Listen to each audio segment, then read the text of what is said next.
What do you really want? And this is an important question that you need to answer when it comes to setting your goals.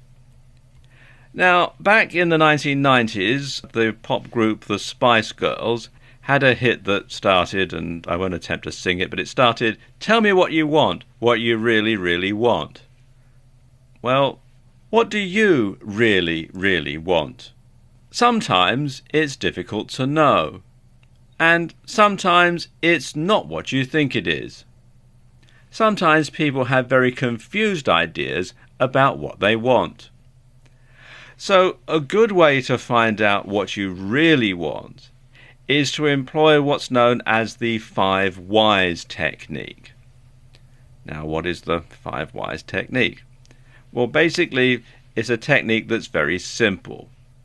It simply involves asking yourself why you want something 5 times in a row. Now, let's say you want to be a famous author. Why? Because you want to create something that you can be proud of. Why? Because you want to leave some kind of lasting mark.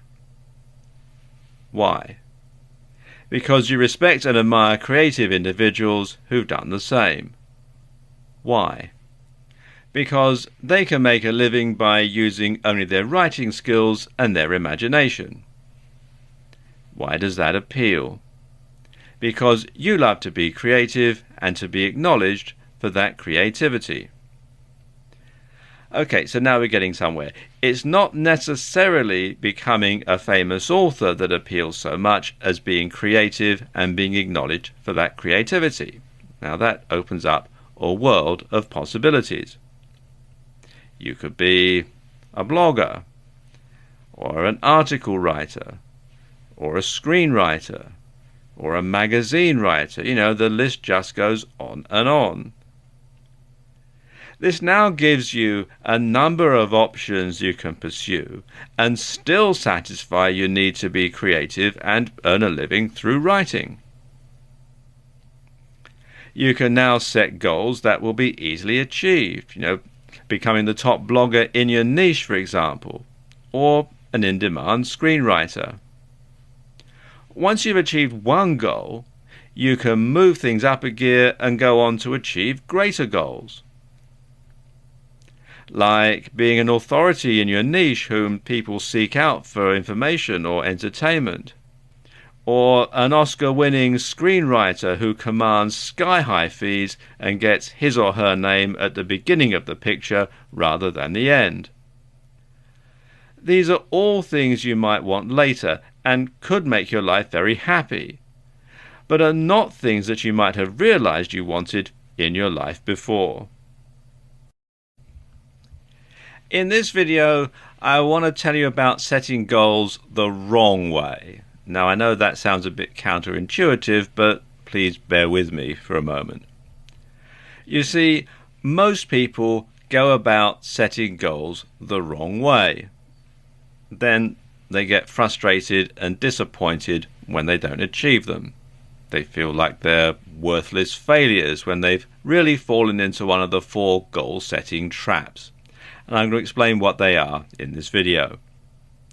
Okay, let's look at trap number 1, and I suppose this is the most common trap that people fall into, and that is not setting specific goals. If you don't know what you want, how will you know when you've got it? It just stands to reason, really, but a lot of people don't take that into account. For example, sometimes if you ask people what they want, they'll say they want to be successful. But successful at what? Do you want to be successful in business? Do you want to be successful in sports? You want to be successful with the opposite sex? And the same goes for other abstract wants, such as I want to be famous, or I want to be rich, or I want to be happy. Well, what constitutes successful, stroke famous, stroke rich, stroke happy? How will you know when you've got it?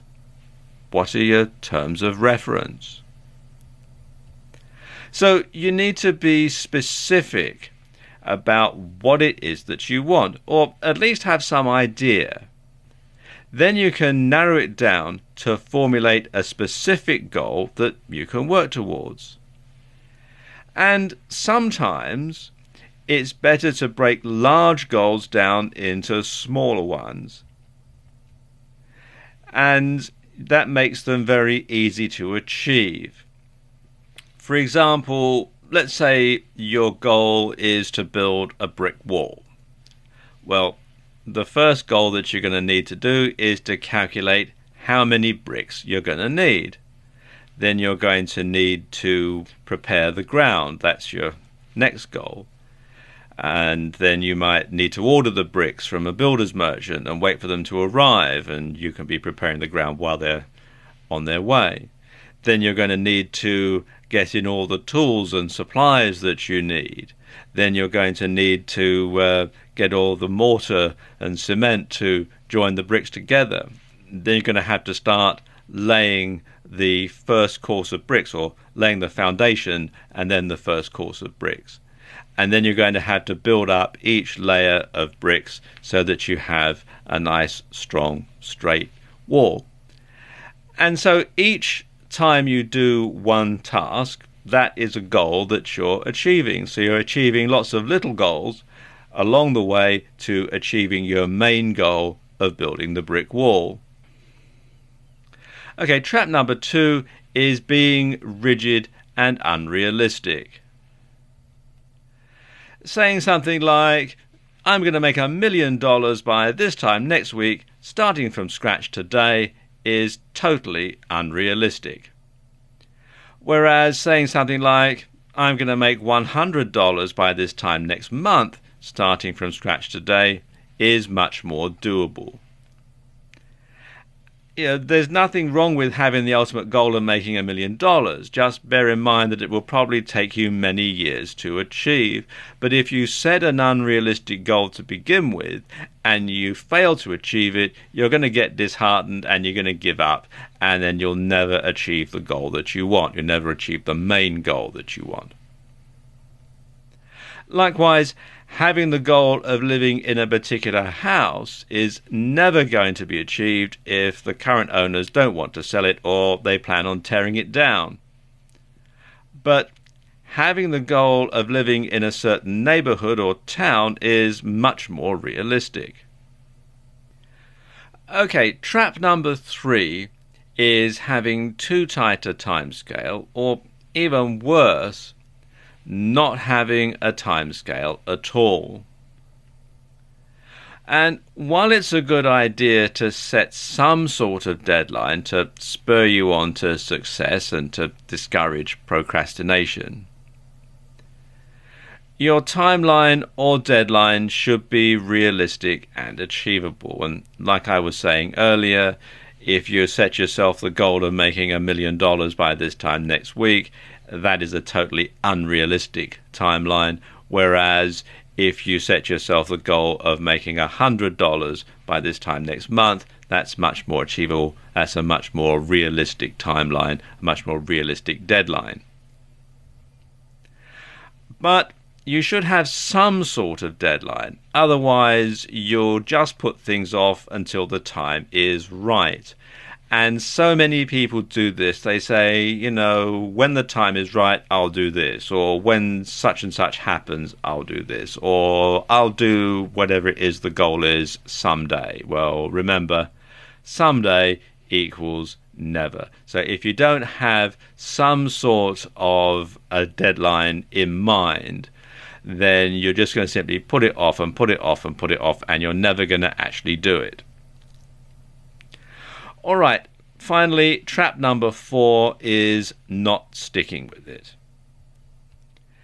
And when you're trying to achieve your goals, there will be setbacks along the way. It's just a fact of life. Nothing ever goes 100% smoothly. There's going to be things that are going to happen that you haven't factored in because you didn't know about, that you're going to have to deal with.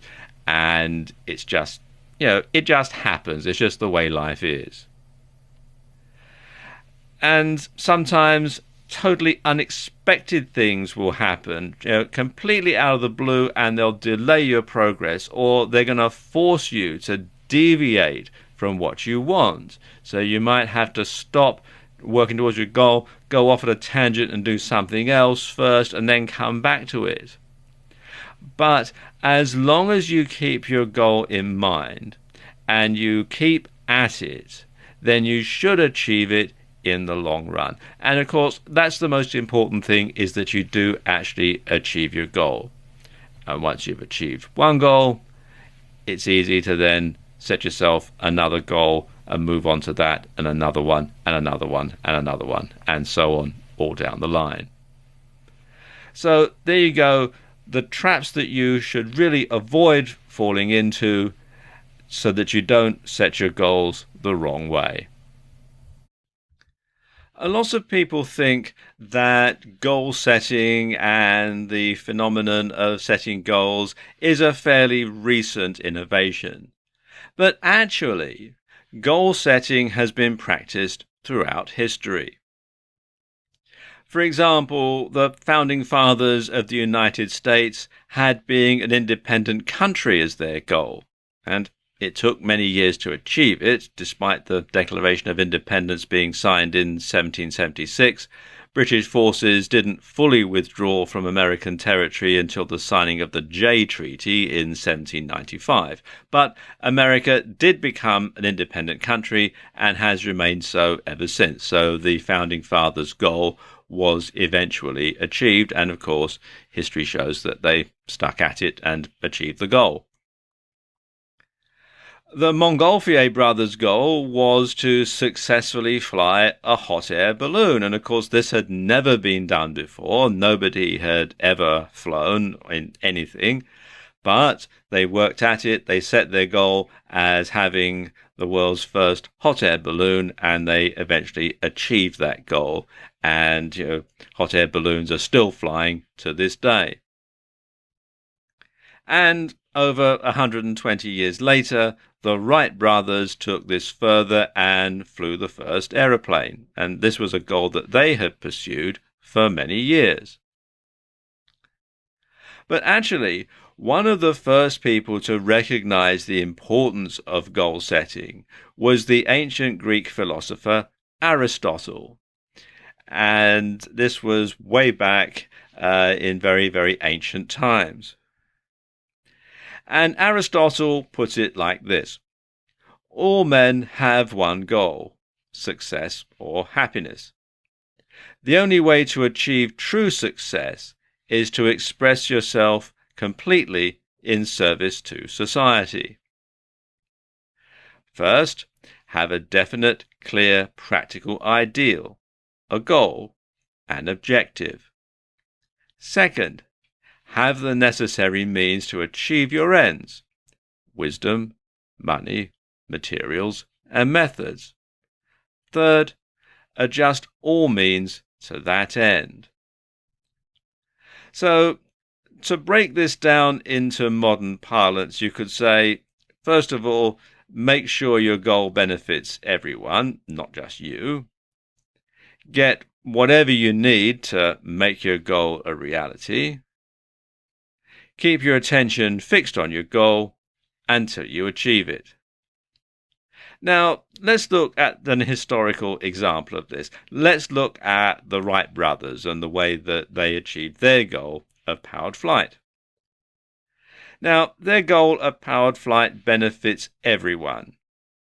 According to the IATA, on average, every day, more than 8 million people fly, and more than $5.7 trillion worth of goods is shipped by air freight. Now, that's more than 35% of world trade by value. So even though it's over 100 years since the Wright brothers first flew the first aeroplane, their invention is still going on to benefit society. So their goal is benefiting everybody, even to this day. Now, the Wright brothers opened a bicycle repair shop and gained the mechanical skills essential for their success by working for years on bicycles, motors, and other machinery. Their work with bicycles in particular influenced their belief that an unstable vehicle like a flying machine could be controlled and balanced with practice. So from 1900 until their first powered flight in late 1903, they conducted extensive glider tests that also developed their skills as pilots. They also observed birds in flight to see how they adjusted their wings in flight. And their business was successful, so money doesn't appear to have been a problem for them. And they kept refining their design until they achieved success, their goal achieved. Even though it meant spending a lot of time in remote locations where the wind conditions were more favorable and time away from their home and their family. So, goal setting and the methods of achieving them have been constant throughout history, from Aristotle through to the founding fathers of the United States, through to the Montgolfier brothers, through to the Wright brothers, and so on, right down to this present day. The same principles have applied throughout time. And they work just as well today as they always have, and they'll work for you just as they did for Aristotle and the Wright brothers, and so on. A very good way to make sure that you achieve your goals is to begin with the end in mind. In other words, to start out knowing exactly what you want to achieve and the steps that you're going to need to take to achieve them. Now, unfortunately, most people go about this completely the wrong way. So let's say you're here and now and you have an idea, a vague idea of the sort of thing you want. You might head off in one direction to try and achieve that goal, and you miss it entirely. So you have another go, and you try another way of achieving your goal, and still you miss it entirely. Then, after a lot more hassle and a lot more decisions and a lot more research and a lot more messing around and a lot more time, you sort of head off in the direction that you think might be the right one, and more by luck than judgment, you reach the point of achieving your goal. And you think you've done very well. But the trouble is, there is a much better way of doing it. If you start with your goal, you start by deciding exactly what it is that you want to achieve, whatever your objective is. And then you work back from your goal to where you are now. You'll find it much, much easier to know exactly the steps that you need to go through, because you'll need to know exactly what you need to accomplish each step of the way. It's a bit like if you're in a strange city and you get lost and you look at a map. Let's say you haven't got a sat-nav or a GPS, but you're looking at a plain old-fashioned map like these people here in Antwerp, and you need to go somewhere. Now, quite often these public maps that they have on walls and things will have little arrows saying you are here. And often the easiest way to find where you want to go is to find where you want to go on the map and then work back to where you are at that particular moment. And then you can retrace your route backwards, in other words, from where you are now to where you want to go. But it's easier to locate where you want to go first and then to work your way back to where you are at the moment than try and sort of blunder your way through the various streets, especially if you're not really familiar with the town or city that you're in. Try it. It does work, and it does work very well. Okay, now let's give an example here as to how you can apply these techniques to your life. Now, let's say, for the sake of example, you've decided that you want to buy a classic sports car, like this 1956 MG here. What steps are you going to need to go through in order to achieve your goal of buying a classic MG? Well, let's start at the end. And your ultimate goal, your ultimate objective is to drive the car of your dreams. That's what you want to do. You be that an MG or some other type of car. So that's the ultimate objective. That's the ultimate goal. Drive the car of your dreams. Well, in order to drive the car of your dreams, you're going to need to do a deal and purchase it from its former owner. Now, in order to get to that stage, you're going to need to view cars. You probably won't buy the first one that you look at, so you need to view several cars. You're going to need to take test drives, and you're going to decide on the one that you want. Now, in order to view cars and go on test drives, etc., you need to find these cars to begin with, and the way that you're going to do that is to scan classic car magazines, look at classic car websites, and so on.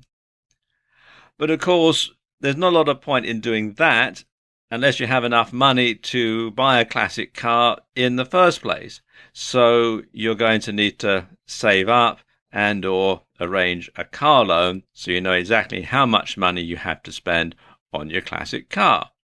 Now you can see the path that you need to follow in order to drive the car of your dreams.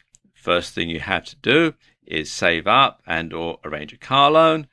Then when you've done that, you need to scan classic car magazines and websites. When you've done that, you want to view cars, take a test drive, decide the one you want. Then you're going to do a deal and purchase the car from the former owner. And then there you go, you've reached your goal, drive the car of your dreams. But you know you're going to be able to achieve each one of these smaller goals, each step along the way, because you know exactly what it is that you need to do to get you to the stage where you can meet that goal. So you know exactly what you need to do. So you know that your goal can be achieved. And of course, this is a good way of also weeding out goals that are frankly unachievable, because you'll know that you won't be able to get to the next step because you're working your way back. So you're not going to sort of take a leap in the dark, so to speak, because you know exactly what you have to do. And if it can't be achieved, you'll know that before you start out. So therefore, success is pretty much guaranteed if you follow this particular pattern. Now, this whole system was devised by the late Dr. Stephen Covey in his book, The 7 Habits of Highly Effective People. And it is, without a doubt, one of the best books on goal setting and life organizing that I've ever read. And you can still get it on Amazon and other good bookshops. And it's certainly worth getting and reading, and because it is, like I say, one of the best books that I know of on this particular subject. But like he says, when you begin with the end in mind, you know exactly what you need to do to achieve your goals and be successful. In this video, I want to talk about Kaizen. And the concept of Kaizen is really lots of small changes that you can do to add up to big differences. Now, Kaizen is Japanese for improvement. And when used in the business sense and applied to the workplace, Kaizen refers to activities that continuously improve all functions and involve all employees from the CEO to assembly line workers. And it's been applied in healthcare, in psychotherapy, in life coaching, in government, in banking, fantasy hockey, other industries. You know, the list just goes on and on and on. And essentially, Kaizen means making lots of small changes in order to add up to big differences in your life. You know, it's kind of like the way a lumberjack brings down a tall tree with lots of small chops, or how you can walk 100 miles by taking lots of small steps. In this scenario, though, we're talking about making lots of small tweaks to your life and to your current situation in order to get closer to your ultimate goals and improve your life. Now, Toyota, the big Japanese corporation that makes cars and other things, have developed their own version of Kaizen to constantly improve their working practices and the quality of their products. And they break it down into 4 steps: plan, do, check, act. And they call that PDCA. Now, this is also known as the Schuhart cycle or the Deming cycle. And it works a bit like this. You've got 2 cycles here. First of all, you plan, then you do, then you check, then you act, and then you plan again. The whole thing goes round in a continuous loop. But you can also add a second cycle here in between the do and the check part. In fact, the check part can actually be broken down into its own separate PDCA cycle. And that is problem finding, display, clear, and acknowledge. And again, this is another continuous cycle. So you're continuously improving, continuously working towards your goals, continuously working to make things better. Because after you've finished the cycle, after you've done the act, then you're moving back again to plan. And so it's a constant cycle of continuous improvement over and over again. And basically, I suppose what Toyota are doing are striving for perfection in everything they do, which is a fairly noble aim, in my opinion. Now, before Toyota implemented this system, people had resigned themselves to certain problems and had become hostage to routine, and they'd abandoned the practice of problem solving. People just simply put up with it. They would not want to change things. They just stick with it because they didn't know any other way of doing it, and that can be, it can be quite soul destroying, really. So by going back to basics and exposing the real significance of problems and then making fundamental improvements, Toyota was able to increase efficiency at all levels. And you can do the same in your life, you can do the same in your business, you can do the same in every other aspect that you will want to apply any type of improvement or decision making to. You can make it better and you can achieve your goals that way. So there we go. That's how you can use Kaizen to make small changes to add up to really big differences. In this video, I want to talk about using the law of attraction to get what you want. The law of attraction states that whatever you're thinking, you attract towards you. So when you think good, positive thoughts, good things will happen. And the converse is also true. Expect things to be bad and go wrong, and they will. Now, this all comes from the philosophy that everything in the universe is made up of pure energy and that thoughts are also pure energy. So we are as our thoughts are. We're all made up of energy, and as like attracts like, positive energy thoughts attract positive energy things. And of course, negative energy thoughts attract negative energy things. So it's the same way. So as long as you keep thinking good thoughts, good things are going to happen because you're going to be surrounded by good, positive energy.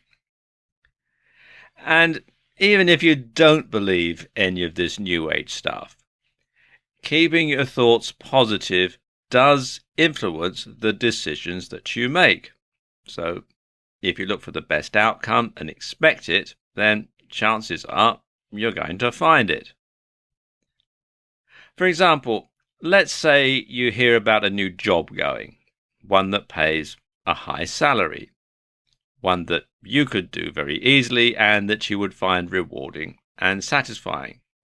In other words, it's one that you're absolutely perfect for. And you know that you're perfect for it. You know that this is your ideal job that you're absolutely made for. It's got your name written on it before you've even applied. So you apply and you get an interview.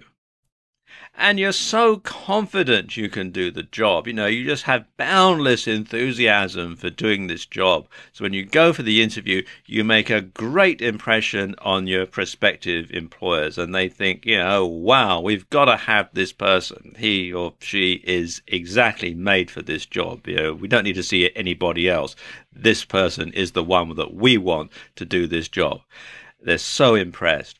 So they hire you for the job. And your life improves dramatically. You have more money because it's a higher salary. You're more fulfilled.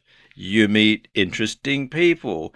And generally you feel better and happier. And the good stuff just keeps coming because now you're in a very good position and you're feeling confident and you're feeling happy and you're feeling fulfilled and your outlook on life is just so much better.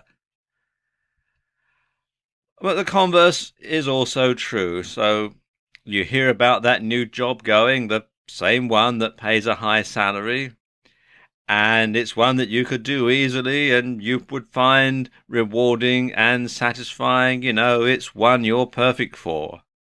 But you figure you don't stand a chance of getting it. You think someone else would be better qualified.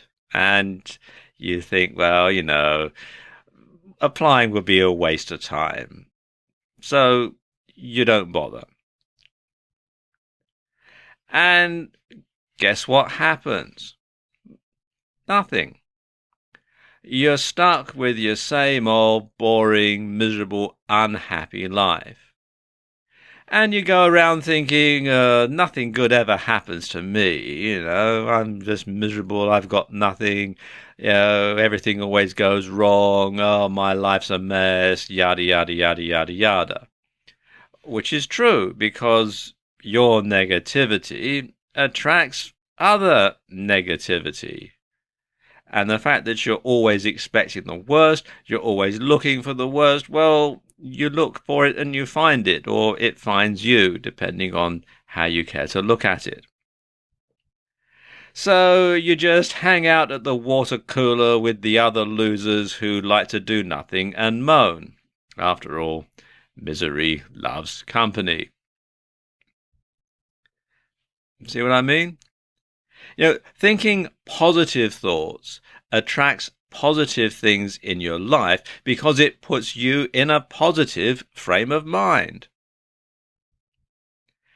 And some people find reciting a mantra to themselves to be very useful when they're trying to get into a positive frame of mind, when they're trying to think positive thoughts, when they're trying to use the law of attraction to bring things to them.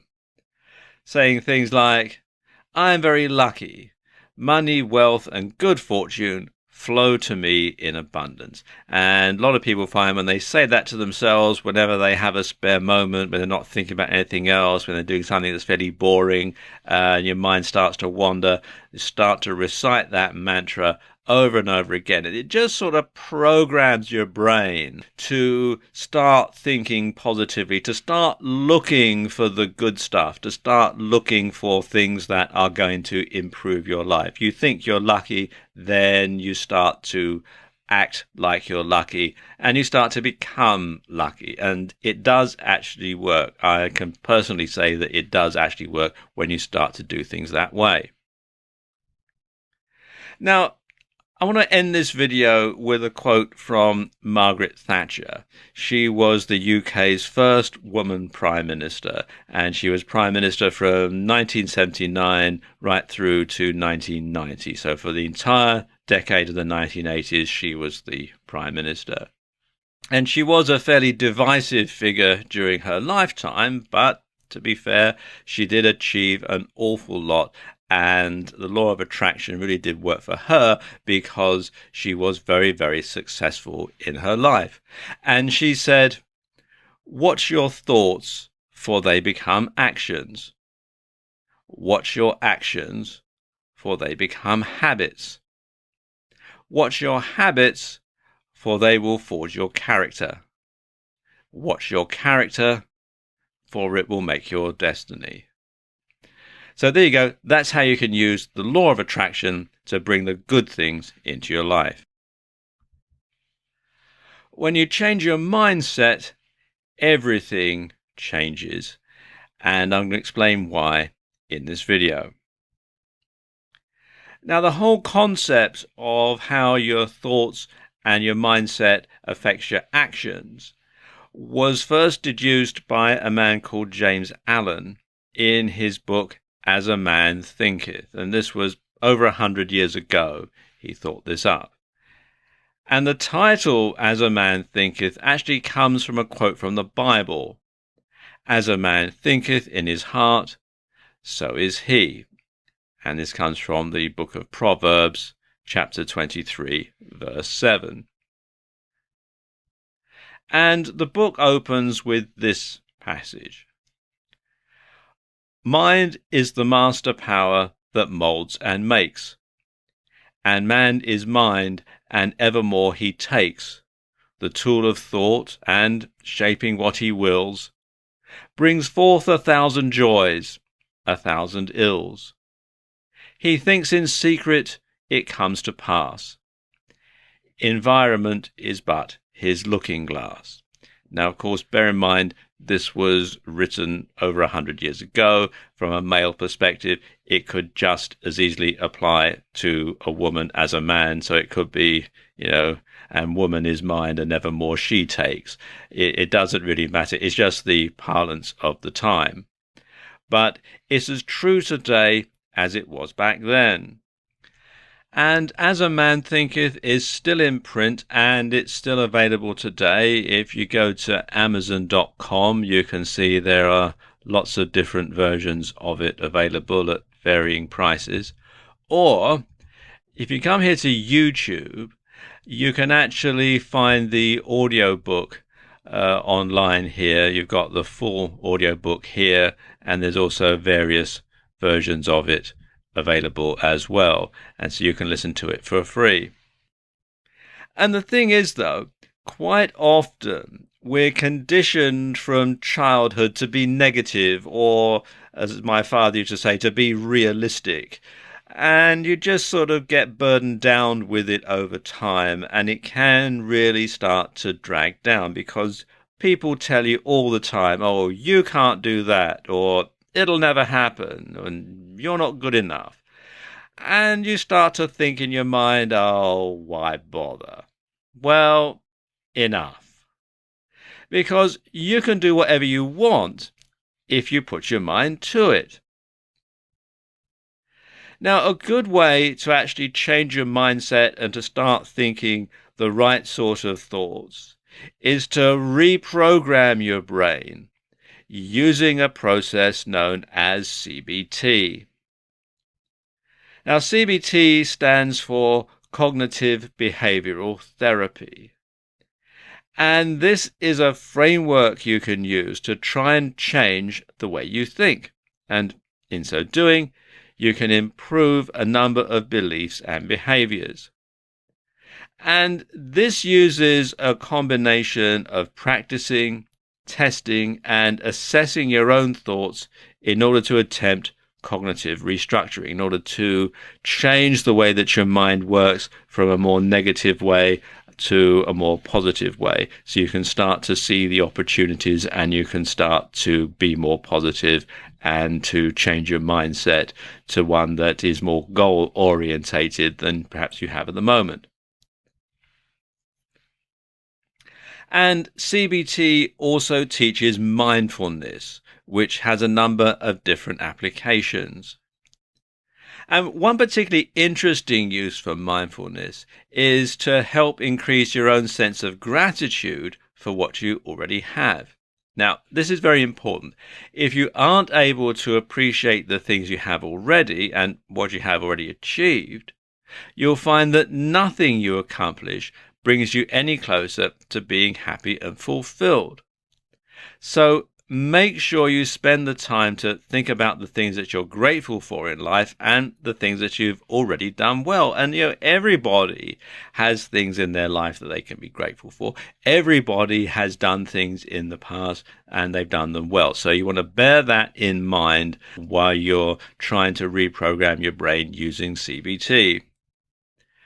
And some people find listing 4 things they're thankful for each morning can really help, because that can really start to set you on a more positive frame of mind, because you're going to think of the things that you're grateful for, the things that you're thankful for, and that's going to get you into a more positive frame of mind at the start of the day. And that's going to carry on throughout the rest of your day, and you're going to be into that positive thinking frame of mind.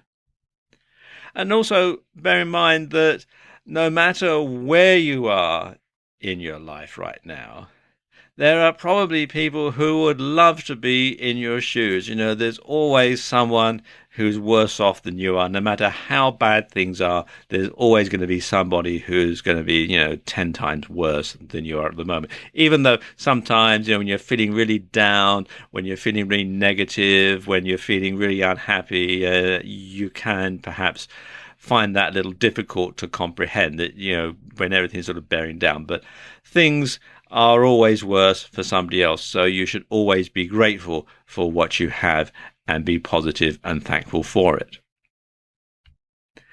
Now, while there are many different aspects to CBT, there is a basic process most people can follow to start achieving more things and feeling more satisfied with their accomplishments.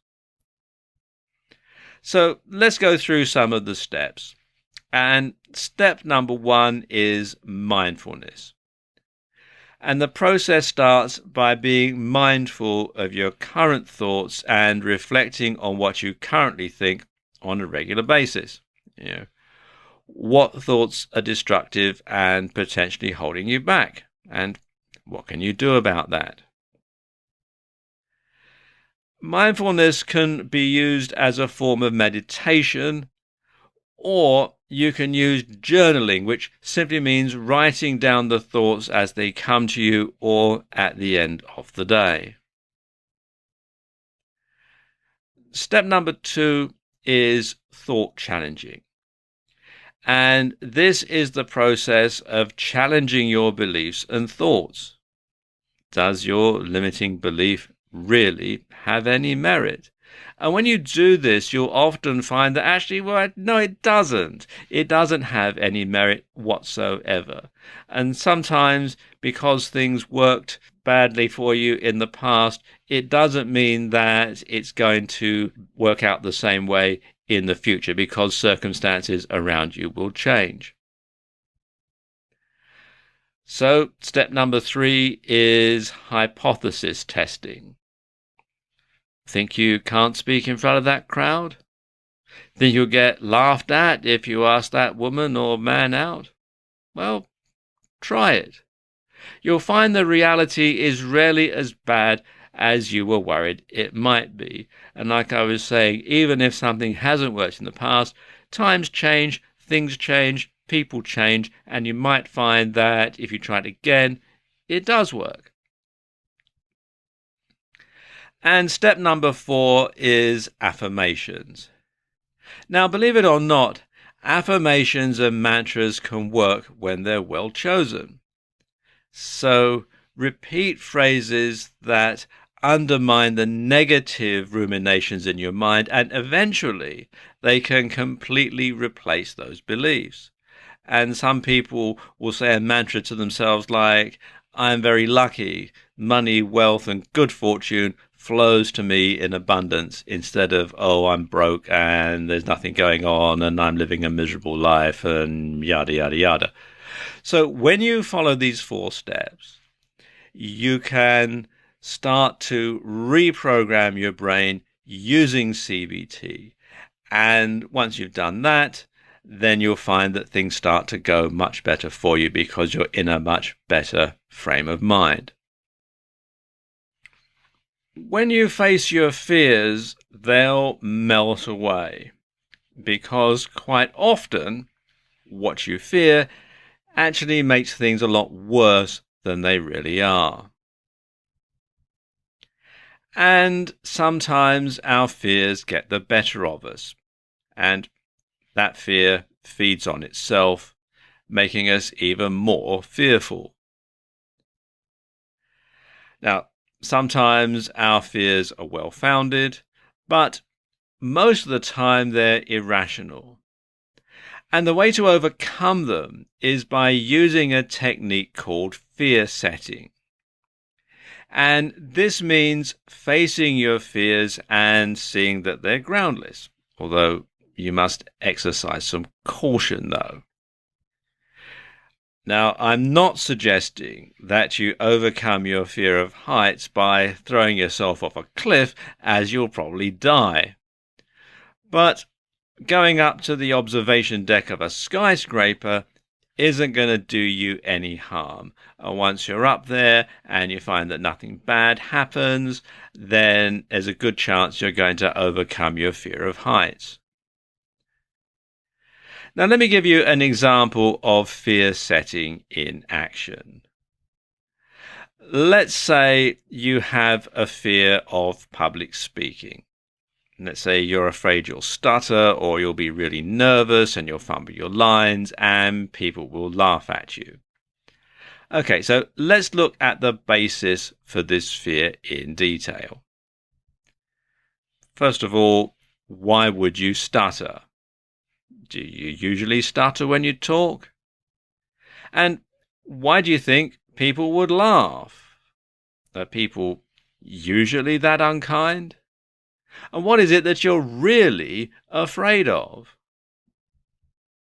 Now, it may well be that you're not a confident public speaker and you are afraid that you're going to make a fool of yourself and you'll find it very embarrassing. You'll get up there and people will laugh at you. They'll think you're foolish, they'll think you're stupid, and you're going to feel really small and really embarrassed. In which case, you need to ask yourself something else. Does it matter? Well, if you're giving a presentation to your boss and potential clients, then yes, it matters a great deal. But if you're just talking to a bunch of people you're never going to see again, then it doesn't matter. So the first thing that you need to do to overcome that fear of public speaking is to practice your delivery. So you want to write a script and then you want to read it out loud so it's word perfect. And you want to go through and correct it and make it really easy for you to say so that you're not going to fumble, you're not going to stutter, everything is going to flow smoothly. And the next thing to do is to practice speaking to yourself in front of a mirror. It's a good idea to do it when there's nobody else around. It's just you and the mirror, and you're practicing your delivery, and you're getting used to standing there, and you're getting used to actually saying these words out loud, just into the air. So once you've done that, the next step is going to be to speak to a group of people who you know will be kind and supportive. So to your partner, to your friends, and just get them to give you some positive feedback. And if things don't go quite well, you know they're going to be kind and supportive. You know they're not going to laugh at you. You know it's not going to be embarrassing. Then you're going to do the same thing to a different group, and then another one, and then another one, and so on. You simply rinse and repeat until you're confident. Then you deliver your speech or your presentation. And you know what? Chances are nothing bad will happen because you will have practiced that delivery. You will have overcome your fear because you've done it so often. it's second nature and nothing bad is going to happen, and you would have overcome that fear. And if something does go wrong, well, so what? You will eventually get better with practice because, like the old saying goes, practice makes perfect. Of course, if you're feeling really brave, you might take the stage at an open mic night at your local comedy club and get used to people laughing and shouting at you. Terrifying? You bet.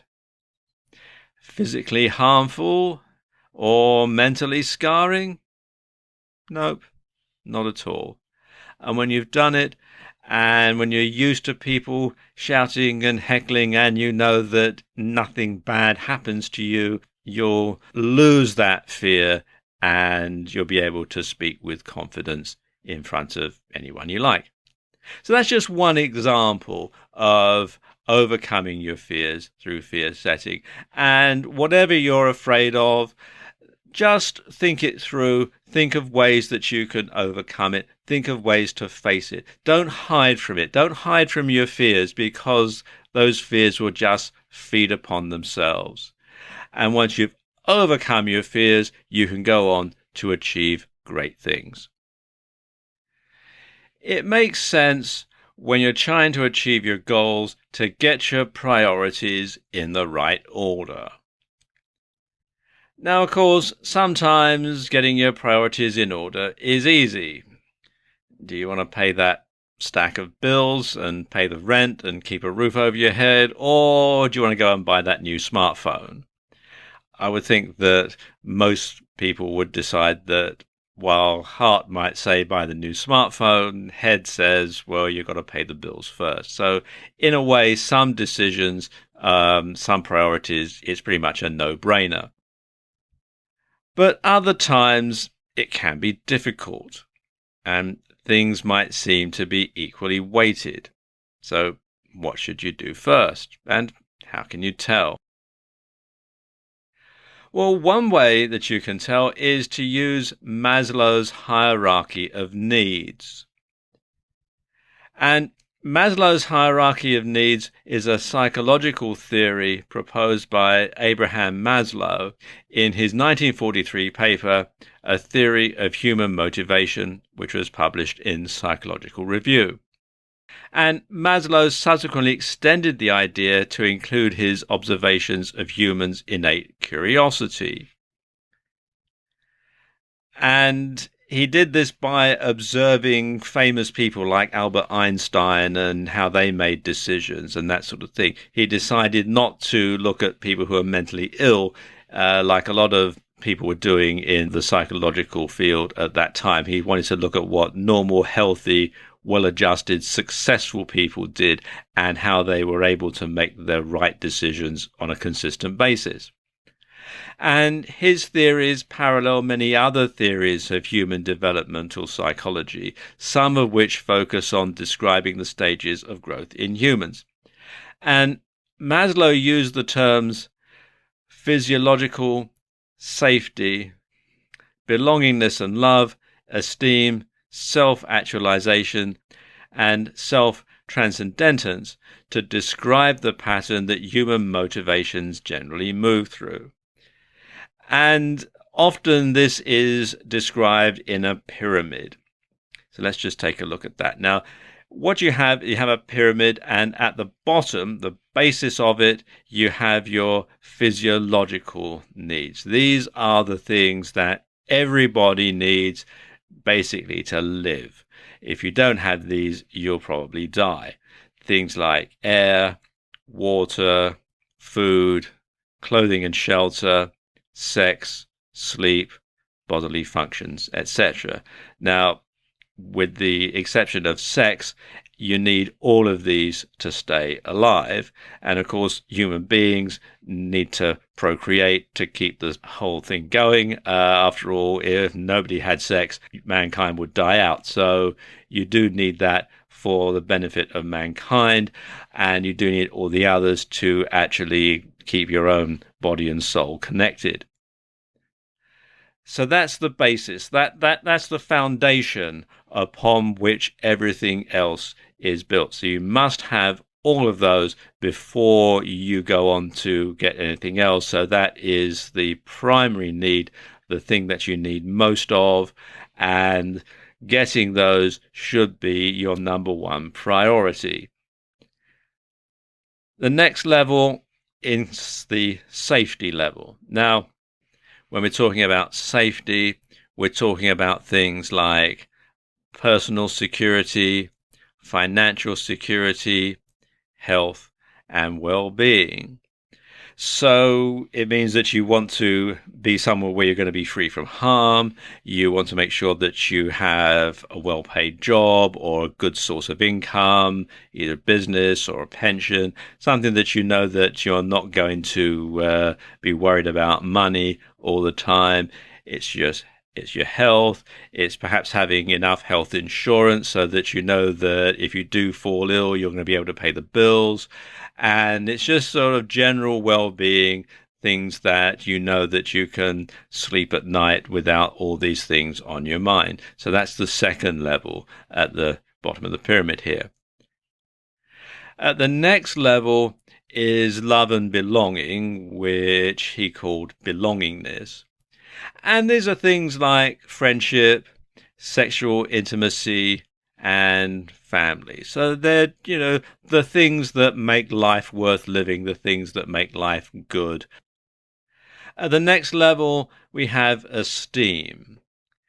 And this covers things like self-esteem, self-respect, respect of or from others, and confidence.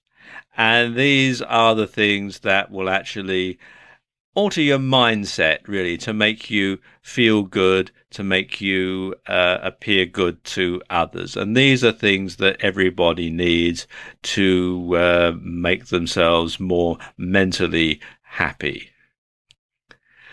And then finally, at the top of the original pyramid, you had self-actualization. And that includes things like morality, creativity, spontaneity, problem solving, lack of prejudice, acceptance of the facts. And these really are things that, if it came to it, you could probably live without. But it really is the sort of thing that does make life somewhat more harmonious and makes you more confident, more relaxed, etc. Now, that was the original pyramid. That was the original things that Maslow's thought about. Later on, he added another layer, which is self-transcendence, which includes things like altruism or spirituality. And that's sort of something that you would concentrate on if you had the time or if you had the resources, but it's not as important in life as some of the more basic physiological needs being met. So you would then, in deciding what your priorities should be, would see what sort of category the decision that you're needing to make between various things would fall into. So if it's something that's more basic, if it's something that's going to meet your physiological needs, then obviously that is going to take precedence over self-actualization or self-transcendental needs. So these are the sort of things that you need to think about when you have to make a decision and you're not sure. Think about what sort of category that decision is going to fall into, and obviously the further down the pyramid, the more important it is. And when you bear these in mind, getting your priorities in order becomes easy. Sometimes success in sports can be translated over to make success in life. I once passed a high school that had a lot of its sporting achievements displayed quite prominently on a sign out the front. And they were very, very successful in everything that they did. And the slogan of the school was, "Sport at this school is like life. competitive, and compulsory. And when you think about it, sport is like life in many ways. And quite often, the sort of techniques used in sports coaching can be applied off of the sports field. And there are two models that have been widely applied: the SMART model and the GROW model. Now let's take a look at them in turn. Let's start with the SMART model. And SMART stands for specific, measurable, assignable, realistic, and time-related. Now, specific, well, you target a specific area for improvement. Measurable, you quantify or at least suggest an indicator of progress. Assignable, you specify who will do it.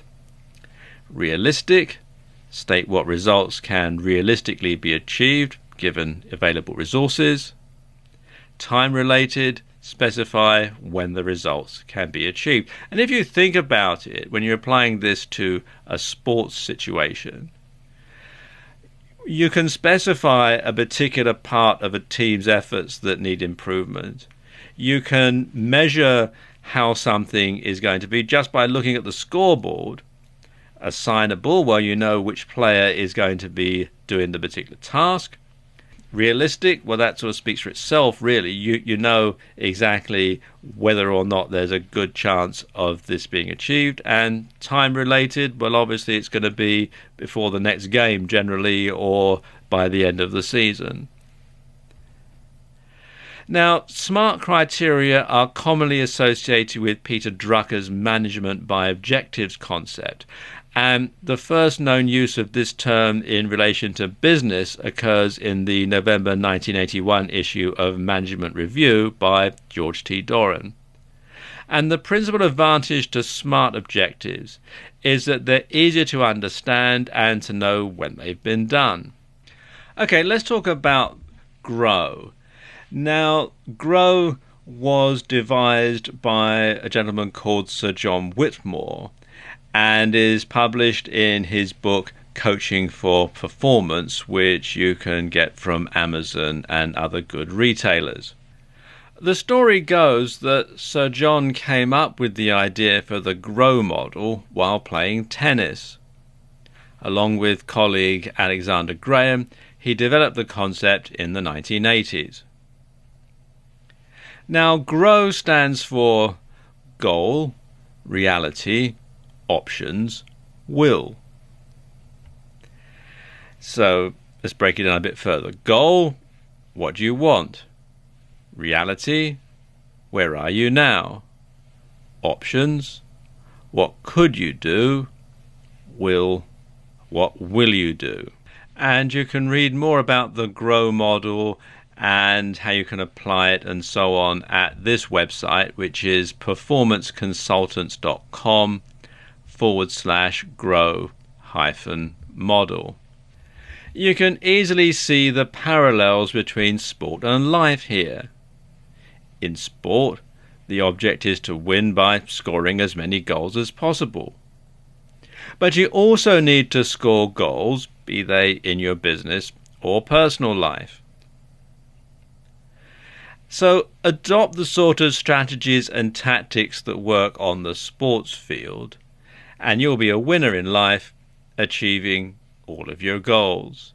And you don't just need to stick with the two methods that I've covered here. If you look at any type of sport, be it a physical sport or something like playing poker, you can think of strategies and tactics that you can use to win those games that you can use to win in life. And I wish you every success.